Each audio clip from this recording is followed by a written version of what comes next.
আজ শুক্রবার 12ই ভাদ্র 2025 সালের 29শে আগস্ট। ধনুরাশি, ধনুলগ্ন, স্যাজিটেরিয়াস সাইন জাতক জাতিকাদের আজকের দিনটি কিন্তু এক প্রকার বেশ কাটতে চলেছে।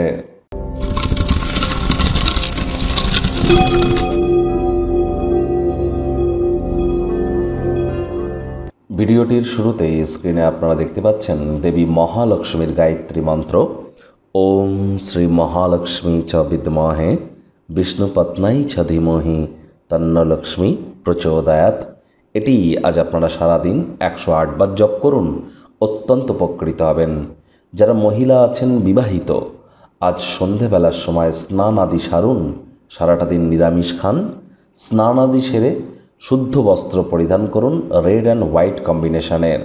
তারপর সুন্দর করে সাজুগুজু করে আপনারা লক্ষ্মীর ঘটের সামনে বসে লক্ষ্মীর পাঁচালি পাঠ করুন। আজ শুক্রবার হওয়া সত্ত্বেও লক্ষ্মী দেবীর পাঁচালি পাঠ করেই দেখুন কতটা উপকার আপনারা প্রাপ্তি করেন। আজ অবশ্যই স্নানের জলে হাফ কাপ কাঁচা দুধ, গোলাপ জল বা আতর ইত্যাদি দিয়ে আপনারা স্নান করতে পারেন।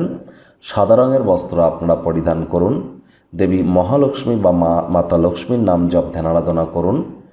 আপনারা অবশ্যই নাম যশ খ্যাতি প্রভাব প্রতিপত্তি ঐশ্বর্যতে নিজেদেরকে সমৃদ্ধশালী অনুভব করবেন, এ বিষয়ে কোনো সন্দেহের অবকাশ কিন্তু নেই।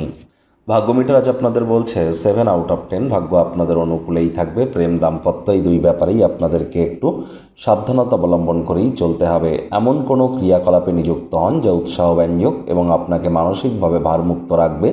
অর্থগত ব্যাপারে আয় ইনকাম তো বাড়বে, তবে খরচও কিন্তু বাড়বে, যার কারণে সঞ্চয়ে কিন্তু ঘাটতি পড়তেই পারে। আজ নতুন উদ্যোগ পরিকল্পনা নির্মাণ কার্যের শুরুয়াত করার আগে অভিজ্ঞ ব্যক্তিবর্গদের পরামর্শ গ্রহণ করুন, তা নাহলে আর্থিক ক্ষয়ক্ষতিও কিন্তু হতেই পারে। চাকরিজীবী যারা আছেন তাদের আত্মবিশ্বাস বাড়বে, অগ্রগতি স্পষ্ট হয়ে পরিলক্ষিত হবে।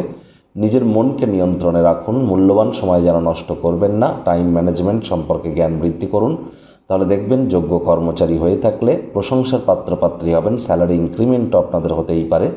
রাজনীতিবিদ যারা আছেন জনসংযোগ বৃদ্ধি করুন, সমাজে পপুলারিটিও ইনক্রিজ করবে। শিক্ষার্থী বিদ্যার্থীদের পড়াশোনায় মনোযোগ আরও বৃদ্ধি করতে হবে উচ্চশিক্ষার জন্য। যারা বিদেশ যাত্রার কথা ভাবছিলেন, ভাগ্যদেবীও আজ আপনাদের পক্ষে নেই। সন্ততি থেকে থাকলে তাদের দিকে কঠোর সজাগ দৃষ্টি বজায় রাখুন।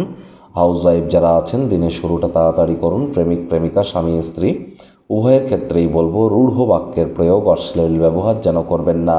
তৃতীয় কোনো ব্যক্তিকে ভুলেও সম্পর্কের মধ্যে প্রবেশ করতে দেবেন না, সম্পর্কের দুর্বলতা কিন্তু আরও বেড়ে যেতে পারে।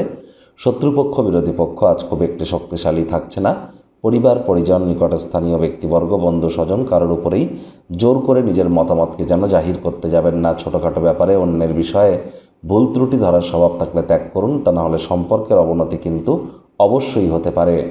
আজ নিজের মনকে কিন্তু আবারও বলছি নিয়ন্ত্রণে রাখতে হবে। পরিবারের সদস্যদের সাথে সামাজিক ক্রিয়াকলাপ মেন্টাল রিলিফ আপনাদেরকে দেবে। অবসরকালীন সময়ে মন্দির, মসজিদ, গুরুদ্বারা ভ্রমণ করুন।